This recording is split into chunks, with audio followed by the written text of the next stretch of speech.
काही लोकांनी भावनिक होऊन काही व्हिडिओ टाकलेत। ते व्हिडिओ कसे आहे की दादा परत येतील। 6 जण विमानामध्ये होते, 6वी व्यक्ती दादा होते। जी बॉडी तिथं सापडली ती दादांची नव्हतीच। दादा आज येतील, उद्या येतील।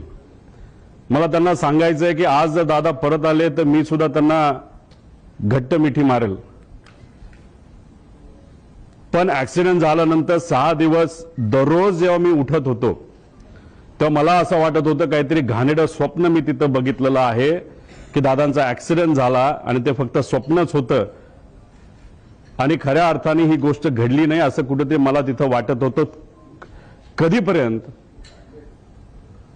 जेव्हा दादांचा एक स्वेटर तो सुद्धा जळलेला, त्यांची चप्पल, त्यांचं घड्याळ जे दररोज ते घालायचे आणि ते घड्याळ दादा कधी पण त्यांचा जो वेळ असतो ते 15 मिनिटं पुढे ठेवायचे। 9 वाजले त्या घड्याळात वाजले होते आणि ते जळलेलं घड्याळ बंद पडलेलं तिथं मी बघितलं आणि जे कोणी तिथं बघत होते त्यांच्या डोळ्यात अक्षरशः अश्रू होतं। कोणी निशब्द झाले होते, कोणाला काहीच बोलता येत नव्हतं।